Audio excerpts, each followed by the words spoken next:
Hello అందరికీ welcome to Kota Pravalika kitchens and blogs. అందరూ ఎలా ఉన్నారు, బాగున్నారా? ముందుగా మన ఛానల్ ఎవరైనా కొత్తగా చూస్తున్నట్టయితే ప్లీజ్ సబ్స్క్రైబ్ చేసుకోండి, లైక్ చేయండి, కామెంట్ చేయండి, షేర్ చేయండి. ఏం లేదండి, ఏంటి ప్రవళిక ఎప్పుడు రెసిపీస్ కానీ లేదంటే షార్ట్ వీడియోస్ కానీ చేస్తుంది, ఈరోజు ఏంటి వెజిటేబుల్స్తో వీడియో చేసింది అనుకుంటున్నారా? ఏం లేదండి, ఇంట్లో వెజిటేబుల్స్ అన్నీ అయిపోయాయి. ఇంకా మా వారితో నేనైతే అన్నాను అండి, వెజిటేబుల్స్ అయిపోయాయి తీసుకొస్తారా అని చెప్పి అడిగితే తీసుకొస్తానని చెప్పి ఆయన అయితే వెళ్ళారు. నేనైతే ఒకటి గమనించానండి, కార్తీక మాసంలో వెజిటేబుల్స్ ధరలు బాగా పెరిగిపోయాయి. లాస్ట్ మంత్ 3rd వీక్లో అనుకుంటా వెజిటేబుల్స్ తీసుకొచ్చారు ఈయన. 600కి 650కి మినిమం, అంటే మినిమంలో ఒక 4 వెరైటీలు కూడా రాలేదు వెజిటేబుల్స్. అదే ఈరోజు చూస్తే 300కే 7-8 రకాలు అయితే వచ్చేసాయి వెజిటేబుల్స్. అసలు చూడండి, ఈరోజే లాస్ట్ కార్తీక మాసం, అసలు ఇప్పటికే అసలు ఉన్నట్టుండి 1 డేకి ఇంత వేరియేషన్ అయితే చూసారా? నార్మల్ చెప్తున్నా, ఇంకా పూర్తి అవ్వలేదు కదా కార్తీక మాసం, నైట్ వరకు ఉంది. అసలు నార్మల్గా ఇంత వేరియేషన్ వచ్చేసింది.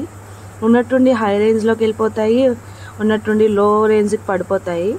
ఎప్పుడు ఏది ఎలా ఉంటుందో చెప్పలేకపోతున్నాం. కానీ ఎలా అయినా సరే మెడిసిన్ వేసి పండించిన వాటికి ఎక్కువ ధరలు పెట్టి కొనుక్కుంటున్నాము. ఇంక ఇలా వెజిటేబుల్స్ అన్నీ తీసుకొచ్చేసారు కదా. తీసుకొచ్చిన తర్వాత నేనేం చేశానంటే వాటర్లో బేకింగ్ సోడా, సాల్ట్, కల్లుప్పు వేసేసి చక్కగా ఈ వెజిటేబుల్స్ అన్నీ దాంట్లో వేసేసి కడిగేసి ఒక చున్నీ వేసాను. నేను వాడని చున్నీ ఉంటే దాని మీద వేసి చక్కగా క్లీన్ చేస్తున్నాను. ఈ లోపల మా చిన్నోడు వచ్చాడు, వచ్చి వాడు కూడా అనమాట హెల్ప్ చేస్తున్నాడు.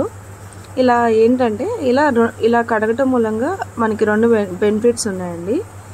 చక్కగా క్లీన్ అయిపోతే వెజిటేబుల్స్ ఫ్రెష్గా ఉంటాయి. ఇంకోటి ఏంటంటే మనం అప్పటికప్పుడు తీసి కట్ చేసేసుకోవచ్చు. అప్పుడు నీళ్ళలో వేసి మళ్ళీ మనం కట్ చేసినప్పుడు మనం కడిగిన ప్లేస్ అంతా తడిగా అయిపోతుంది కదా. అలా కాకుండా ఒక్కసారి మనం ఇలా నీట్గా క్లీన్ చేసి పెట్టేసుకున్నామంటే చక్కగా ఎప్పుడు కావాలంటే అప్పుడు యూస్ చేసేసుకోవచ్చు.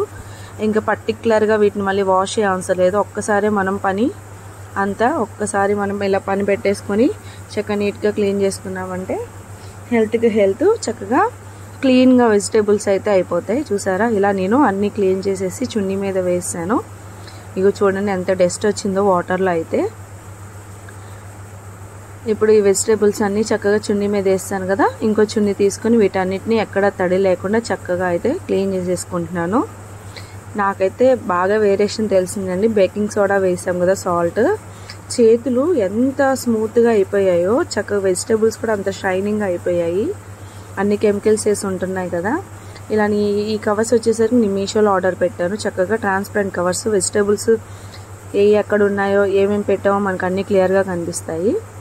ఇంకా వాటిలో సర్దేసిన తర్వాత కొత్తిమీర అండి, చలికాలం కాబట్టి మనం ఫ్రిడ్జ్లో పెట్టే అవసరం లేదు. చక్కగా ఇలాగా కొత్తిమీరకి తాడు కడతారు కదా, అది కట్ చేసేసి ఒకసారి కొత్తిమీరకి పైన పట్టుకొని ఒకసారి ఇలా దులిపేస్తే దాంట్లో ఉన్న డస్ట్, చిన్న చిన్న గడ్డి ముక్కలు అన్నీ పడిపోతాయి కదా. అలా పడిపోయిన తర్వాత చక్కగా ఇలా నీట్గా క్లీన్ చేసుకొని మంచి ఆకు వరకు ఉంచి పిచ్చాకంతా తీసేసి మీరు వాడని ఏదైనా ప్లాస్టిక్ బౌల్ కానీ, గిన్నె కానీ, లేదంటే ప్లాస్టిక్ డబ్బా కానీ ఏదైనా తీసుకొని దాంట్లో హాఫ్ వరకు వాటర్ పోసేసి ఈ కాడలు ఉంటాయి కదా, ఆ కాడలు మునిగే వరకు అలా పెట్టేశారంటే 1 వీక్ వరకు ఫ్రెష్గా ఉంటాయండి.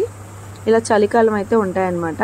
ఇంకెలా వెజిటేబుల్స్ అన్నీ ఇలా కవర్స్లో వేసేసి చక్కగా నీట్గా క్లీన్ చేసి వెజిటేబుల్స్ అన్నీ కవర్లో వేసేసుకొని నేనైతే ఫ్రిడ్జ్లో పెట్టేసుకుంటున్నాను. నాకైతే ఇలా ఈజీ అనిపించింది. మీకు ఎలా అనిపించిందో కామెంట్ సెక్షన్లో కామెంట్ చేయండి. మళ్ళీ నెక్స్ట్ వీడియోలో కలుద్దాం. Bye bye.